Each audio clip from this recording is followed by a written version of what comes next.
So you want to grow your business on YouTube, but you feel stuck. Don't worry about it.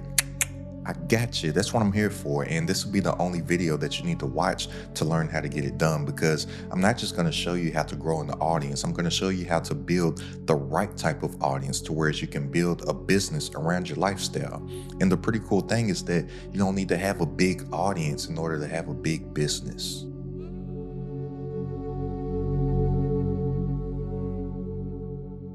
Look, I've done a lot of things along my entrepreneurial journey. I've built social media channels to over 100,000 followers. It's exhausting. YouTube is better. I've done paid advertising. The most money that I've spent on ads in a single month is a little over $100,000. YouTube is better. And I quit social media and I quit paid advertising 100% and just went all in on YouTube with no audience, no awareness on the platform, no email list, no nothing. I just started it up from scratch, from zero. So nobody else could tell me that it can't be done, because I could just tell them, well, you can say that, but I did it and I got proof of concept that it worked. So this is only gonna take me about 5 minutes to break down. So if you don't have 5 minutes to spare, then you'll just be out here thinking that it's the algorithm's fault, or it's because you don't have a big audience, or it's because you don't have an email list. And just keep on lying to yourself if you don't have those 5 minutes to spare. But if you do have about 5 minutes to spare, then I'll show you how you can increase your income, impact, and influence with a micro niche YouTube channel, because that's all it takes. So look, check this. For one, the first thing that you need to understand if you do want to actually build a successful business on the back of YouTube is this. You need to understand that the algorithm is not your problem. And that's what a lot of creators are out here thinking, and they're wasting time watching all of these videos about how to hack the algorithm when you don't hack the algorithm. It's impossible to do. So anytime that you hear the word algorithm, or you think the word algorithm, what I want you to do is eliminate that word from your vocabulary and replace it with people, because that is all that the algorithm actually is. It's just people. And if we're thinking like a business owner, if we're thinking like an entrepreneur, if we're thinking like a contentpreneur, which is somebody that uses content to drive traffic to their offers, instead of thinking like a content creator who's just out here shucking and jiving on the internet to try to get as many views as possible, then we'll think business first. And what is YouTube's only job, and how does YouTube make money? YouTube simply just makes money off of ads. That's it. So YouTube's simple job is to place a video that somebody wants to watch and place it in front of that person. And if YouTube is not getting signals that that person is enjoying that video, then YouTube is going to stop showing that video to people, because then they wouldn't have videos to where advertisers will be willing to pay money for to get in front of YouTube content, right? So if we understand this and we know that all that YouTube's algorithm wants to do is show people what they want to see, then we simply just have to focus on the person that we're serving. So check this. The way that YouTube's algorithm works is that it tests your video first, then it watches for the audience's reaction, and then it either expands your reach or it kills it. So if you think that YouTube isn't working, or if you think that you're shadow banned or something like that, you're not. It's simply just feedback from actual people. So these numbers on the screen that we see on YouTube, they actually mean something. And if your content isn't either converting, then you need to fix that. And what I say by converting, a lot of times people think initially a sale or make some money, but no. The initial conversion off of a YouTube channel is just that somebody watched the video and got a pleasurable experience from it. So if I go back to this right here, to whereas, what does YouTube's algorithm do? It simply tests your video, it watches the audience's reaction, then it expands or it kills it. So initially, let's just say that this is a small pool of people, right? So initially, YouTube is going to test your video with a small pool of people. If they're getting good signals that your video is good, well, then YouTube is going to expand the reach. and it's going to show it to more people, right? If it gets good signals from this, then it's going to keep on expanding it further and further and further, and then you get more views, more views, more views. But the only thing that YouTube's algorithm cares about is two things. The first thing is going to be click-through rate, right? The click-through rate is the percentage of people that click your videos off of the impressions that it receives. Now, an impression is simply just an eyeball, not a view, but an eyeball.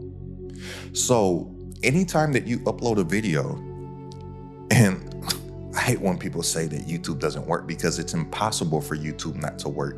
And it's not in YouTube's best interest business-wise to not show your videos to somebody. YouTube wants to show your videos to people. 100% of people that post videos on YouTube, they all get impressions.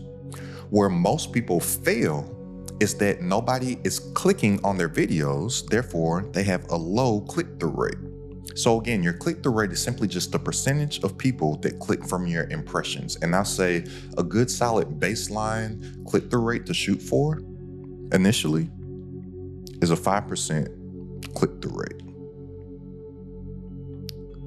So 5% of people from the impressions that you get, I'll set that as a target benchmark, especially for the first 24 hours on a healthy click-through rate. And then the second thing that YouTube's algorithm cares about is average view duration. Are people watching the video that they clicked? So here, the click-through rate shows that it's something that people want to watch because they clicked it. The average view duration shows that it's actually a good video because people are staying and they're watching the video for extended time. To whereas then YouTube can place more ads in front of that person so YouTube can get paid, right? Makes sense for YouTube business-wise. And then if we work the system the right way, we can make it good for us business-wise as well, right? So these are the only two things that YouTube cares about: click-through rate and average view duration. So when people aren't getting views, I say, okay, are you getting impressions? What's your click-through rate? If they have a low click-through rate, I'm like, that's why you're not getting views. You need to work on your packaging, which is your title and your thumbnail.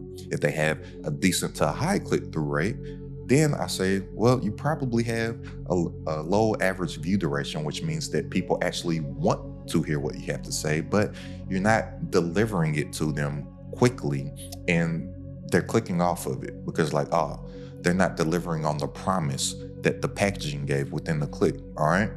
So first thing you need to understand is that the algorithm isn't your problem. The algorithm will actually work in your favor once you're giving the algorithm what it actually wants, and that is only giving people, the viewer, what it is that they want, right?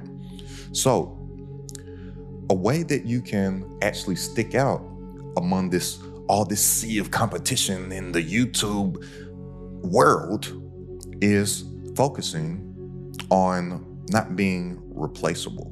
And this is why most people fail, because they are replaceable. So everybody on YouTube, they typically focus on titles, thumbnails, and editing. But they ignore the most important thing, which is personal branding.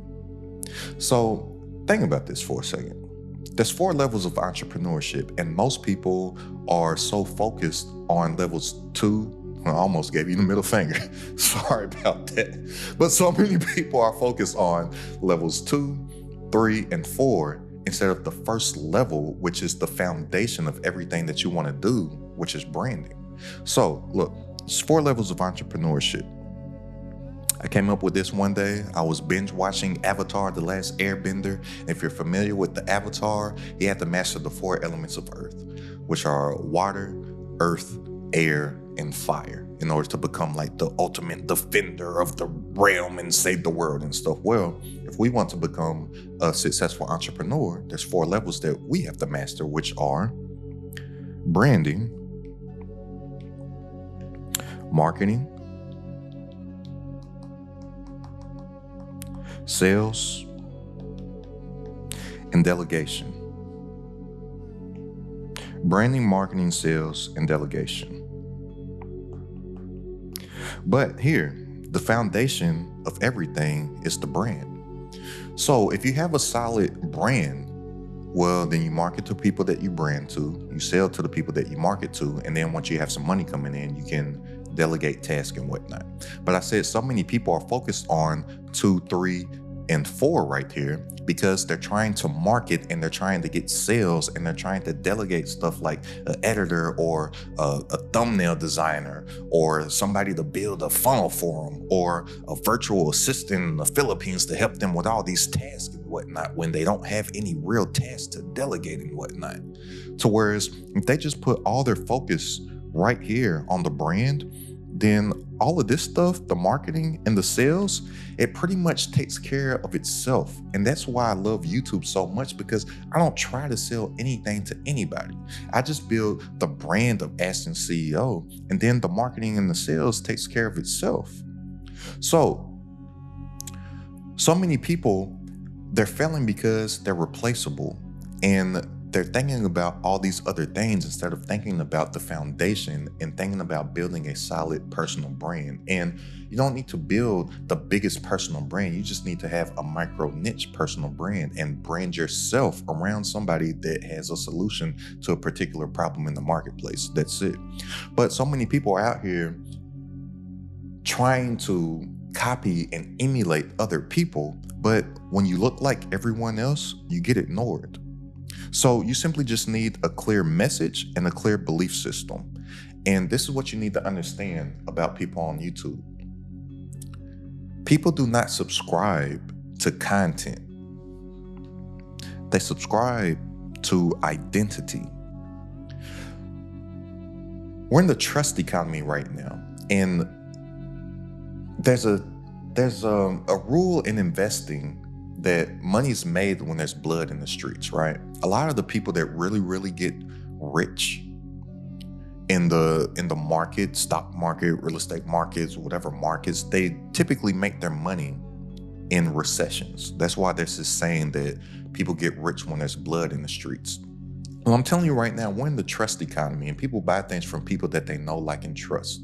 But we are in a trust recession right now. And people aren't understanding that if they just focus on being themselves and being their true, authentic self, there's going to be a small pool of people out there that will gravitate to you because like attracts like. Somebody could say the same exact things that I say, but it's going to be heard differently because they can't copy me. They can't emulate me. They're not Aston. I am. They ain't as handsome as me. They ain't as fresh as me. They ain't as fly as me, right? People that are my people are going to gravitate to me, and the people that aren't for me aren't going to gravitate to me because they don't have about 5 minutes to spare to just sit down, lock in, focus, and get this game that I'm dropping. And I hope that you're picking up what I'm dropping right now. So, look. So, if you only need to focus on building a micro niche personal brand around you being a solution to a problem, then that's what your niche is. Your niche is actually your audience. So most people, they're thinking of starting with a niche, but you need to start with who it is that you're making videos for. So instead, you need to identify what is your viewers' problems, what are their fears, what are their goals, what are their struggles, and then you create content that solves those. So my motto is add value.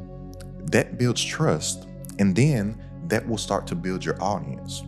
So instead of thinking niche, you need to think what I call avatar. And an avatar is a particular person within that niche.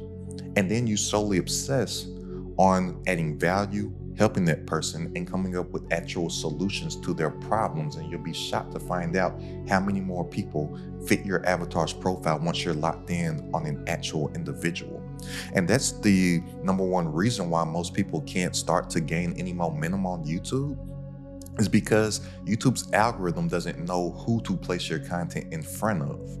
Because most creators are not focused on making content for a particular person, and then they're just copying what they see everybody else out here doing. But once YouTube knows who your content is who your content is created for, then its algorithm can start to put it in front of those people, and then you become discovered, right? And something that really, really helped me in this is that anything that I do, whether it be in content creation, whether it be in product creation or product ideation, whether it be for stuff that I create for the members of my community, it's credited at the top. I only serve my former self. So any piece of content, any product that I make, anything for my community, I'm only making the stuff that I know that I needed along my journey 2 years ago, 3 years ago, 5 years ago, 7 years ago. That's all that I'm doing. And it's very easy for me to communicate because I'm only talking to myself through the screen. That's why I get comments on a daily basis of like, man, how do you know what I'm going through? Are you in my brain right now? Are you spying on me? Man, it feels like you're talking to me. And they don't know that they have so much in common with me because I am talking to them, because I'm talking to myself and I'm only helping myself along the way. So I highly advise people, if possible, if whatever it is that you're doing can coincide with you helping your former self, then a lot of this stuff, it becomes a lot more simple. And a lot of stuff is actually easy for me because I now have the hindsight from everything that I've been through, that I now know what I wish that I knew then, right? We've all been in those situations before. We've all had those situations where we're like, man, if I only knew what I know now then. Well, you do know what you know now, but why not help people that are in the then stage that you used to be in, all right? So if you think value first, that equals the growth. So really focus on solving problems and really obsess on solving other people's problems. This is word obsess that I realized when I was studying two of the most famous entrepreneurs in world history of Jeff Bezos and Sam Walton, right? I was studying Jeff Bezos and how he built Amazon, and I was going back and I was looking at all these old Jeff Bezos interviews, like not when he's the bald head, kind of jacked guy that he is now, but when he was that nerdy, balding guy that was very frail and had poor posture and would sit like this with his neck out and be like, yeah, this is Amazon. But I would always hear him say, customer obsession. And then I went and I read all of the letters that he wrote to the shareholders throughout the years of his time of being CEO of Amazon. I always say, customer obsession. But through my studies of Jeff Bezos, I realized that he studied Sam Walton. If you're not familiar with who Sam Walton is the creator of and founder of Walmart. And during Sam Walton's time, he was the richest guy on the planet, like how they say Elon Musk is right now. And Sam Walton was so rich that when he died, his wife and kids became the second, third, fourth, and fifth richest people in the world. That's when Bill Gates took over that title of like richest guy in the world, right? But I found out that Jeff Bezos had all the executives at Amazon read Sam Walton's book, Made in America. So I went to read the book and I saw the same thing in Made in America. I'm like, oh, this is where Jeff Bezos got it from. Obsessed with the customer, customer obsession. And we have to show our audience that we have obsessed over coming up with solutions to their problems more than they have. So when I say to think value first and to really focus on solving problems, I truly mean that. We have to show somebody that we have obsessed on coming up with the solution to their problem more than they have, all right? So you focus on solving problems, then people will engage, and then they will subscribe. This is the basic psychology behind all of us as humans. It's a give more than you receive, right? So if we give value, people, they feel inclined to give back. If somebody truly has received true value from you, whether they realize it or not, unbeknownst to them, they feel like they have to give you something back. That's one of the rules in marketing and on giving out free stuff and free samples and freebies and stuff like that. People, they subconsciously feel as if they're entitled to give you something because you gave them something. On YouTube, you give true actual value. You obsess on coming up with solutions to problems. You showcase and communicate and build your authority, your micro niche personal brand. You build your authority around that person that has these solutions for these people. Then by default, they feel entitled. Well, not entitled, that's the wrong word. They feel obligated subconsciously to add value back to you, whether that be through a subscribe, whether that be through a like, whether that be through a comment, whether that later on turns into an actual sale and a conversion, right? So this is literally my entire business model. YouTube, add true value, which leads to my community, which leads to monetization. That's it. That's not some complex funnel that you have to do. This is a simple system that I've created for myself. So a lot of times when people are thinking that they want to use YouTube in order to build a business, they're thinking that they have to be so creative in ideation of content ideas. Well, creativity isn't as creative as you may think. Creativity is simply just a combination, not originality. Nothing's original. There's nothing new under the sun. Ideas are combining what already exists. I was literally just having this conversation with a member of my community named LaShawn this past Wednesday on our coaching call. He's a young man from Chicago. And whether you like him or not, I'm just using this as an example. I know everybody has a lot of feelings about this particular individual that I'm about to say right now, but it's a good example though. And I was using this guy as an example just because he's from Chicago. I was thinking of somebody from Chicago, but Kanye West. Kanye West has this song called Stronger. Working, making, harder, bigger, faster, stronger. Not that you can give me will only make me stronger. Anyways, it's a nice little bop.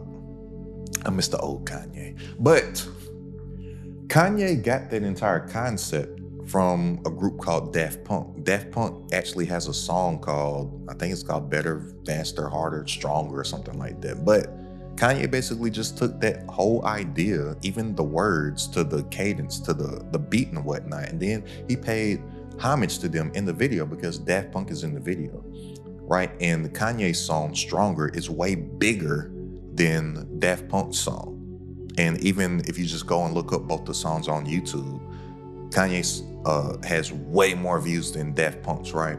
But Kanye, he developed this piece of art, this music that is rocked in stadiums, one of his biggest songs, off of combining elements of something that had already worked for somebody else and then adding his flavor to it, right? That's creativity. And Pablo Picasso, he has this saying that he said, good artists copy, great artists steal.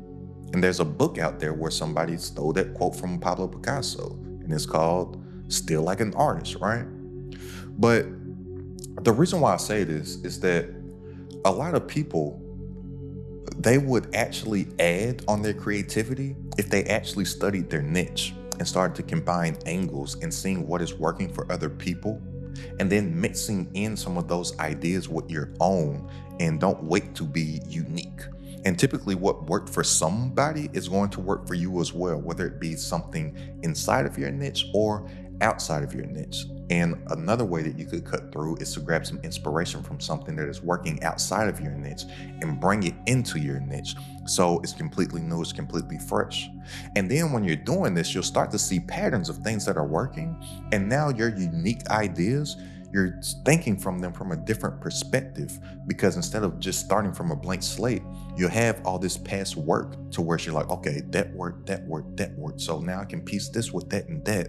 And now my ideas are thinking from these type of structures so I can cut through and get seen. Now, with this, you need to understand that packaging, it matters way more than you think.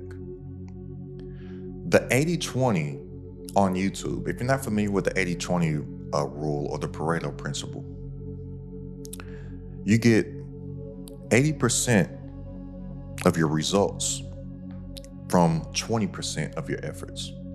But most people stay focused on the larger 80% of things that are only going to bring them 20% of their results, instead of focusing on the fewer things, the 20% of things that will bring in 80% of their results.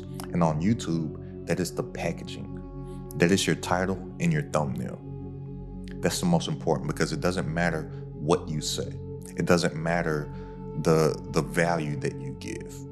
It doesn't matter how much you actually care about people if people don't click on your video to actually watch it. So the 20%, the things that people really need to be focused on the most, that is going to get them the most results on YouTube, is going to be your packaging. Outside of your packaging, which is your title and your thumbnail, it's going to be your idea, your packaging, and your hook. The first 15 seconds of a video. Those are the most important. Those are the few things that will get you exponential results on the platform. Like I said, if it doesn't get clicks, nothing else matters. So I highly advise for you, for each and every single video, come up with multiple titles and compare your thumbnails to creators. Compare your thumbnails to your competitors within the space also. Now, and remember this also, I said earlier in this video, title, thumbnail, I say a target click-through rate to shoot for initially, especially within the first 24 hours, is a 5% click-through rate. If you're not getting this within the first 24 hours, change your packaging. That's why I said I highly advise for you to come up with multiple titles. Come up with multiple thumbnails so you can switch these things out if it's not performing. And you don't need to have a big audience or a decent sized to large audience to hit this 5% click-through rate. When I started doing what I'm sharing with you right now, this was my goal out the gate, and I was getting this out the gate with no audience whatsoever because I had this strategy. And if YouTube is going to give everybody impressions, we're literally all playing on the same playing field, well, these numbers that we're getting back across the screen, this is feedback from real people. If you don't have this 5% click-through rate, that's real people telling you that they're not interested in your video. Change it. If it's still low, change it. If it's still low, change it. It starts to rise, okay, let's ride this out right now. All right? Now, with this, you need to start before you're ready. So here's the thing that really intimidates a lot of people that I actually got excited for. I guess I'm just a crazy person out here. But to be successful as an entrepreneur, you got to be a little off. You got to think like different than 99% of people, especially if you want to be in the 1%. Think about it. You want to be a 1%er. Well, that means that you have to think differently and do differently than 99% of people. So you got to start before you're ready, before you feel ready. And nobody watches your first videos anyways. That's the thing that intimidates a lot of people. I actually got excited about that and saw it as an advantage because I got the opportunity to suck in private. You want the opportunity to suck in private. I would hate to suck at making videos and have a whole lot of people see that I suck. You can develop over time. And that's the beautiful thing about it, because reps are more important than perfection. So your confidence comes from doing, not from courses, not from theory, not from podcasts, not from reading. Think about the stuff that you know how to do right now. Did you read how to drive a car, or did you drive a car? Like courses, educational material and whatnot, it can help guide you, but you got to get your reps in. You got to do the thing. You post more, you get better, you repeat. Repetition is the father of all learning. Now, in this, you have to understand that time is more important than money. A lot of people, they seem to say that they understand this concept, but they don't treat it like that in their everyday life. So what I mean by this is this. We have to utilize our time properly, because our time is a finite resource, to whereas money is an infinite resource, right? But so many people are wasting their time on things that are not going to move the needle for themselves or their business, that they could be using their money for, to get that time back, to where they can allocate their time in the proper places. So this is where outsourcing can come in. Now, when I say outsourcing, a lot of people, they're thinking that I'm talking about outsourcing things as far as from a business standpoint. That could be true, but I'm really talking about outsourcing what I call MWAs. MWA stands for minimum wage activities. If you feel as if you don't have a lot of time, eliminate as many MWAs as possible about outsourcing them, so you can focus on high value skills like ideation, your messaging, and your delivery. So a MWA, for example, somebody that recently came to me and they were talking about, I asked them how their day goes. They say, okay, from this hour to this hour, I go to work. And then from this hour to this hour, when I get off of work, I go to the store. Then I come home and then I cook. I'm like, okay, going to the store and cooking, that's an MWA. Is it possible that we can outsource that through Instacart or something like that? Or could you use a healthy meal delivery service? They were thinking money, but I'm like, yo, with this time, I'm not saying that we're just gonna go home, sit on the couch and watch our favorite show. We need to be doing income generating tasks with that time. So if I use myself for an example, I have somebody to come by and clean my house. Like I like a clean house. I got hardwood floors. I like a clean floor. And the number one thing that really irritates me is when you go over to people's house and they ask you to take your shoes off, which they should. If you wear shoes in your house, you're just a little nasty. I'm just saying. But I hate when I go to people's house and they say, take off your shoes. I say, okay.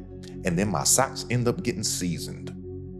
Socks just look like got salt and pepper, garlic powder, onion powder, little Tony Saturates all on the bottom of my socks.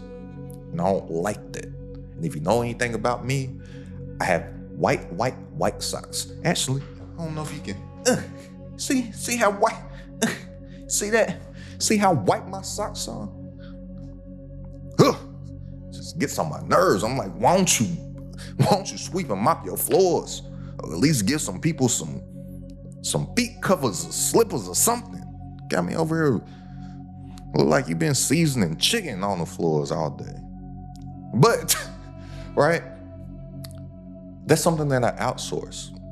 Now, that's not something that's like super expensive or anything like that. Like it cost me $100 something bucks, $135, $140. I can't remember off the top of my head to have Martha and the homegirl come through. But during that time, it's not like I'm just chilling. That's time to where I can sit down and I can think about YouTube videos, or I can create a YouTube video, I can write something, or I can write an outline for a course that I'm creating for the members of my community or something like that, right? That's a minimum wage activity. But if we are going to outsource any minimum wage activities, we need to be doing something productive with our time, and something that is actually productive, not sitting down and watching YouTube videos, doing the thing. And then that outsourcing, as you grow, or if you have the budget for it initially, that could be outsourcing things like editing, because editing does take time. That could be outsourcing things like thumbnails. That could be outsourcing things like possibly having a virtual assistant to where they can help you with some administrative task or something like that. But always remember, it's time over money, and you can use your money that you have to where you can outsource some things, to where you can get some of your time, to where you can properly allocate it to your revenue generating activities instead of your minimum wage activities. All right. Now, with this, the most important thing is that you need to create a system for yourself. And system is an acronym. System stands for saving yourself time, energy, and money. To whereas for every single unit of work, you get exponential results off of minimal work. To where you can do the work once, implement it into a system, and the system will do the work for you. And the system can work 24/7, 365, so you can get your time back and make more while working less. Because, like I said, Our time is a finite resource, but money is an infinite resource. Money's in abundance. So we have to create a system for ourselves to whereas our time is not dependent on how much income that we could make. Because if your time, this is a clock, is associated with your money, then your income is always going to be capped. There's going to be a ceiling because there's only so much time in a day. There's only so much time that you could put into something. But if your time is not associated with how much money that you make, there's literally no ceilings. A system can work nonstop for you, to whereas you can't work nonstop. So go ahead and check out this video right here for a complete free course that breaks down step by step how you can create a system for yourself with a digital product and have YouTube as the engine to power everything completely free. Break everything down from the root to the tutor. Check it out. It's credited at the top.